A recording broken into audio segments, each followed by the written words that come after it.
بسم اللہ الرحمن الرحیم نحمده ونصلی علی رسولہ الکریم اما بعد فاعوذ باللہ من الشیطان الرجیم بسم اللہ الرحمن الرحیم ان الذین قالوا ربنا اللہ ثم استقاموا تتنزل علیہم الملائکہ اللہ تخافوا ولا تحزنوا وابشروا بالجنة التي كنتم توعدون وقال النبي صلى الله عليه وسلم بني الإسلام على خمس شهادة أن لا إله إلا الله وأشهد أن محمدا عبده ورسوله إقام الصلاة وإيتاء الزكاة والحج وصوم رمضان أو كما قال النبي صلى الله عليه وسلم۔ اس وقت آپ حضرات کے سامنے قرآن مقدس کی ایک آیت کریمہ اور نبی پاک علیہ الصلاۃ والسلام کی ایک حدیث پاک پڑھی گئی ہے۔ اللہ رب العزت نے ایمان اور ایمان پر قائم رہنا، مضبوطی کے ساتھ اس پر ڈٹے رہنا، حالات کچھ بھی ہوں تمام کے تمام ناگفتہ وہی حالات میں رہ کر بھی ایمان پر جمے رہنا،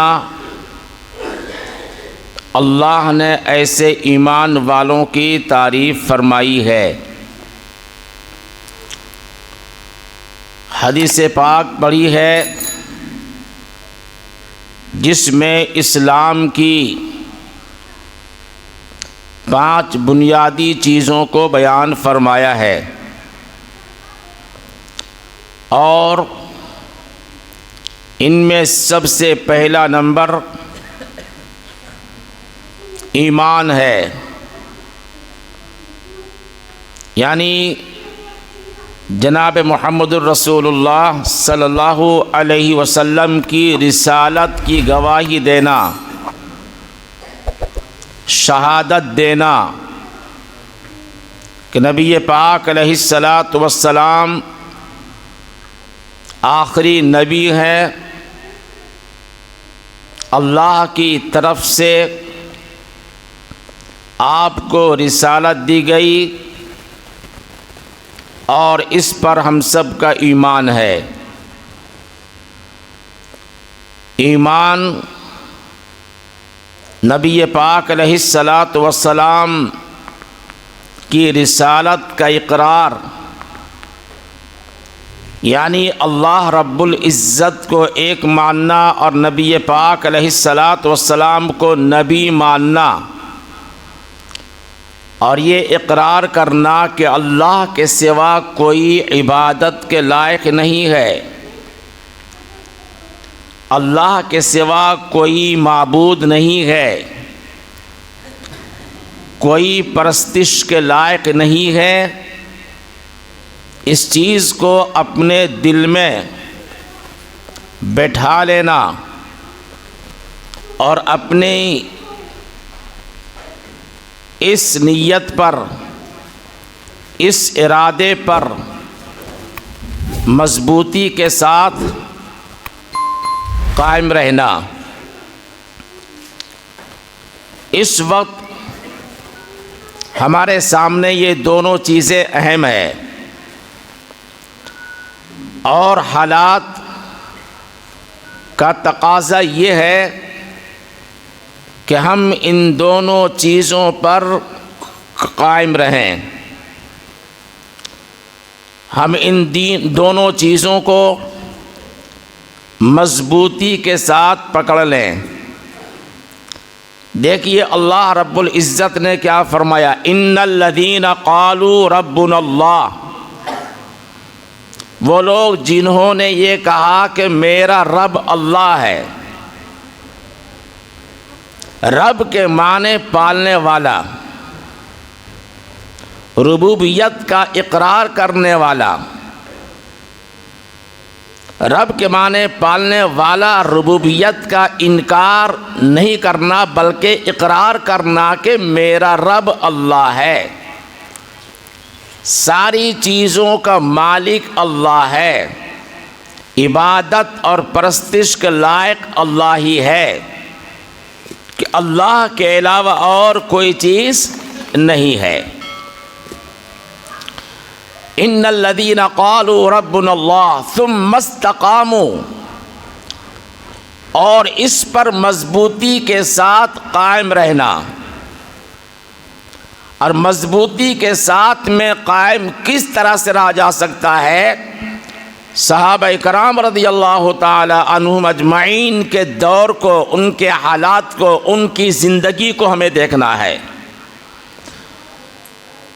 صحابہ کرام رضی اللہ عنہم اجمعین کو ستایا گیا، مارا گیا، پیٹا گیا، گرم گرم ریت پر لٹا کر کے ان کو تکلیفیں دی گئی۔ حضرت بلال رضی اللہ تعالی عنہ کو واقعہ مشہور ہے، حضرت خبیب رضی اللہ تعالی عنہ کو واقعہ مشہور ہے کہ کافروں نے حضرت خبیب رضی اللہ تعالی عنہ کو گرفتار کیا، اور گرفتار کرنے کے بعد آپ کو قید کیا اور آپ کو سزا دینے لگے، پھانسی کی سزا، اور فرمایا گیا کہ تم یہ کہو کہ تمہاری جگہ پر اگر محمد کو لا کر کے کھڑا کر دے اور انہیں تکلیفیں دی جائے اور تمہیں چھوڑ دیا جائے تو کیا تم مطمئن رہو گے؟ تمہارا دل خوش ہو جائے گا؟ حضرت خبیب رضی اللہ تعالی عنہ نے فرمایا یہ تو بہت دور کی بات ہے، اگر پیغمبر کو ایک کانٹا چبھے اور مجھے معلوم ہو کہ میری وجہ سے یا اور کسی وجہ سے آپ کو کانٹا چبھے اور آپ کو تکلیف ہو، وہ تکلیف بھی میں برداشت نہیں کروں گا۔ یہ ایمان۔ بلال رضی اللہ تعالی عنہ کو ستایا جا رہا ہے، یہ کہا جا رہا ہے کہ آپ عہد عہد کا نعرہ چھوڑ دو، ایک اللہ ہے، ایک اللہ ہے، نعرہ چھوڑ دو۔ حضرت بلال رضی اللہ عنہ نے فرمایا کہ چاہے تم کچھ بھی کر ڈالو، میں اللہ پر ایمان رکھتا ہوں، میں اللہ کے علاوہ کسی کو معبود نہیں مانتا۔ یہ ہے قائم رہنا مضبوطی کے ساتھ میں، چاہے حالات کچھ بھی ہو جائے۔ اللہ نے فرمایا ثم استقاموا تتنزل علیہم الملائکہ، اور جو اس طرح سے مضبوطی کے ساتھ میں قائم رہے گا اس پر رحمت کے فرشتوں کا نزول ہوگا۔ تتنزل علیہم الملائکہ اللہ تخافوا ولا تحزنوا، اور ایسے ایمان والوں کو نہ کوئی خوف ہے اور نہ کوئی ڈر ہے، نہ دل میں کوئی خوف ہوتا ہے۔ خوف یوں نہیں ہوتا ہے اگر مریں گے تو شہادت کی موت واقع ہوگی، بغیر حساب و کتاب کے جنت میں داخلہ ہوگا۔ جنت میں داخل ہونے کا مطلب یہ ہے کہ اللہ مجھ سے راضی ہے۔ یہ دنیا کی زندگی چند دن کی زندگی ہے، اخروی زندگی آخرت کی زندگی ہے۔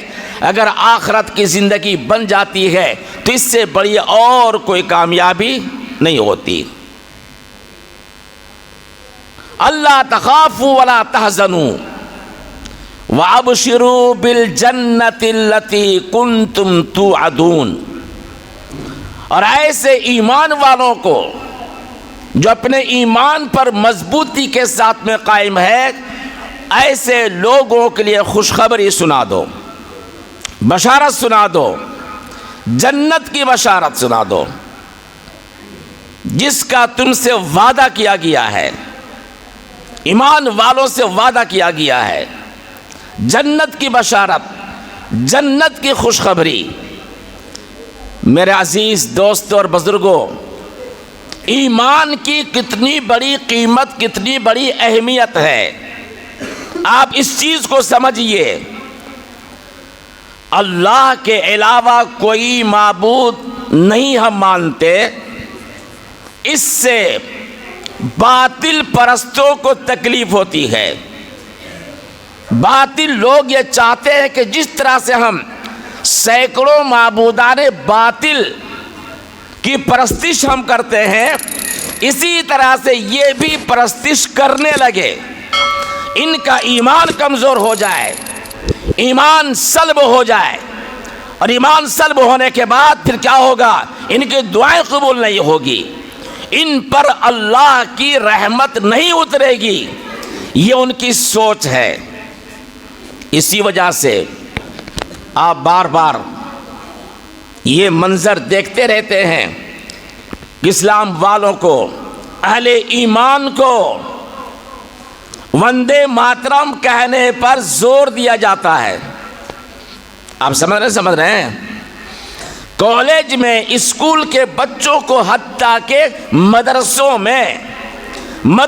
میں ان چیزوں کو لازم قرار دیا گیا ہے تاکہ ان کا ایمان، ان کی جو نسلیں ہیں، نسلوں کا ایمان ختم ہو جائے۔ ہمیں اپنے ایمان کی حفاظت بھی کرنی ہے، اپنی نسلوں کی ایمان کی بھی حفاظت کرنی ہے، ورنہ کل قیامت کے روز ان والدین سے سوال کیا جائے گا، پوچھا جائے گا کہ آپ بتلاؤ میرے ایمان کی حفاظت کے لیے آپ نے کیا سامان تیار کیا تھا۔ یاد رکھیے میرا عزیز دوست اور بزرگوں، آج ہم بھی اپنے بچوں کو اسکول کالج میں پڑھاتے ہیں، آپ بھی پڑھاتے ہوں گے، لیکن ان بچوں کی تعلیم و تربیت کرنا یہ ہماری ذمہ داری ہے۔ اگر ہم نے تعلیم و تربیت کا انتظام نہیں کیا، ہم نے ان کی حفاظت، ان کے ایمان کی حفاظت کا انتظام نہیں کیا، تو سوال ہم سے کیا جائے گا، ماں باپ سے سوال کیا جائے گا، تم نے ان بچوں کے ایمان کی حفاظت کے لیے کیا رول ادا کیا ہے؟ اس وقت ہمارے پاس کوئی جواب نہیں ہوگا۔ میں آپ کو ایک مثال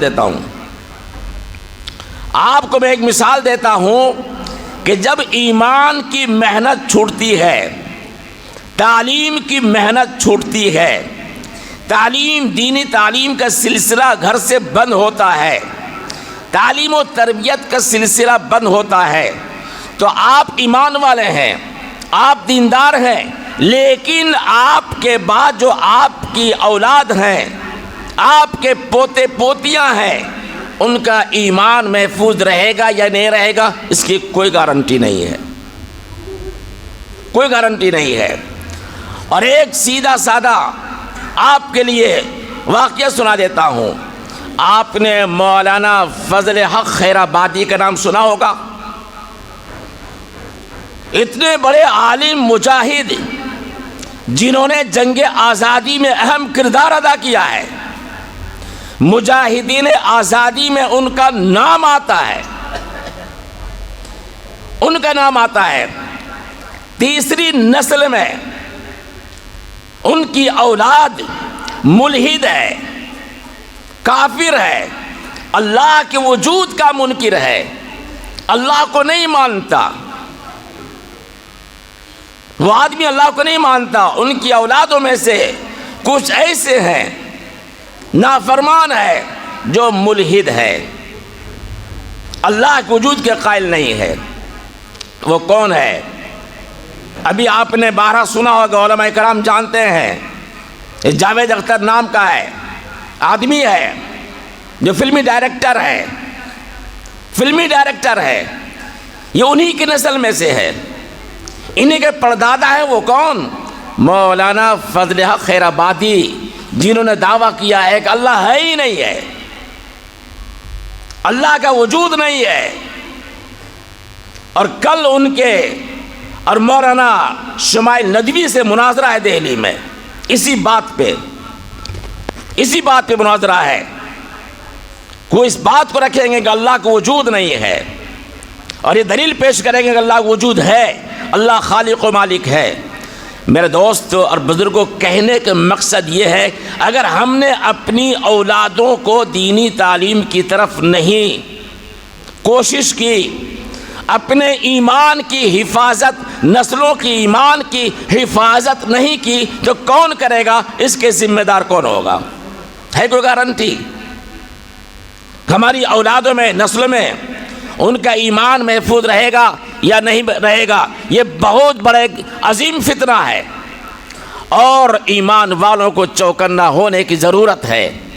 میرے دوست اور بزرگوں، اسلام کے مخالف، اسلام کو مٹانے والے آج سے نہیں صدیوں سے یہ کوشش میں ہے، لیکن اسلام، ایمان اور ایمان والے محفوظ ہیں، اور ایمان والے محفوظ رہیں گے، باقی رہیں گے. جتنا ظلم ان ایمان والوں پر کیا گیا ہے، جن کو جتنا ستایا گیا ہے، اگر یہ مسلمان مٹنے والا ہوتا، مٹ گیا ہوتا. لیکن اللہ رب العزت کا وعدہ ہے کہ قیامت تک حق اور باطل کا مارکا رہے گا، حق والے رہیں گے، ایمان والے رہیں گے، ایمان والے ختم نہیں ہوں گے، ایمان والے باقی رہیں گے. لیکن ہماری ذمہ داری یہ ہے کہ ایمان کی حفاظت کی جائے، شرک اور بدعات سے، خرافات سے، رسم و رواج سے اپنے آپ کو بچایا جائے، یہودی تہذیب و تمدن سے اپنے آپ کو باز رکھا جائے، اور اسلامی سانچے میں اپنے آپ کو ڈھالنے کی کوشش کرے. افسوس کے ساتھ کہنا پڑتا ہے، پوری دنیا کا یہ حال ہے. جہاں کوئی خوشی کا موقع ہوتا ہے، شادی بیاہ کا موقع ہوتا ہے، رسم و رواج کے پیچھے پڑ جاتے ہیں. کوئی یہ نہیں دیکھتا کہ سنت کیا کہتی ہے، سنت کیا ہے، نبی کا طریقہ کیا ہے، نبی نے کیا ارشاد فرمایا ہے. اس دور میں تعجب ہوتا ہے، نوجوانوں کا عالم یہ ہے، نشہ خوری میں یہ نوجوان مبتلا ہے، شراب نوشی میں یہ نوجوان مبتلا ہے. ہمارے گھر کی بچیاں محفوظ نہیں ہیں، ان کے ہاتھ میں ایسے ایسے موبائل دیے گئے ہیں کہ وہ محفوظ نہیں ہے. نوجوان کا طبقہ بگڑا جا رہا ہے. سگریٹ، بیڑی، نشہ خوری، شراب خوری، جوا بازی، یہ ہمارا مسلمان نوجوان طبقہ ہے جو اس کام کو انجام دے رہا ہے. اب بتلائیے کتنا ہم دور ہو گئے ہیں اسلام سے، مذہب اسلام سے. ہمارے پاس ایمان کی رمق اور ایمان پر جو استقامت اللہ نے چاہا ہے، اس طرح سے ہمارا ایمان مضبوط ہے یا نہیں ہے، عقیدہ مضبوط ہے یا نہیں ہے. عقیدہ کمزور، ایمان کمزور، اسلامی تہذیب و تمدن سے ہم دور، ہمارے گھر کی بچیاں دور ہیں، بچے ہمارے دور ہیں. اب یہ بتلاؤ پھر اسلام کس طرح سے اسلام پر ہم قائم رہ سکتے ہیں؟ کیا یہ ہمارے لیے لمحہ فکریہ نہیں ہے؟ یاد رکھیے اللہ کے رسول علیہ السلام نے فرمایا، کیا فرمایا کہ قیامت کی علامتوں میں سے ایک علامت یہ ہے کہ زنا خوری عام ہو جائے گی، زنا کاری عام ہو جائے گی.